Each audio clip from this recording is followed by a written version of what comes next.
Now therefore I, Christopher R. Gerard, the Mayor of Bay City, do hereby proclaim Friday, February 13th, 2026 is Vera Gobeski Day. In all 103-year-old Vera Gobeski honored with the Rosie the Riveter Congressional Gold Medal. She was among the many women who stepped up during World War II to do critical production work. Gobeski worked at the Dow Chemical Foundry in Bay City, making magnesium bricks used to make parts for military aircraft.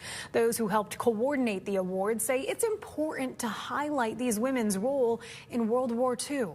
It is immensely incredible that these women are still around and are happy to share their stories. It's great to be recognized because usually you don't get recognized.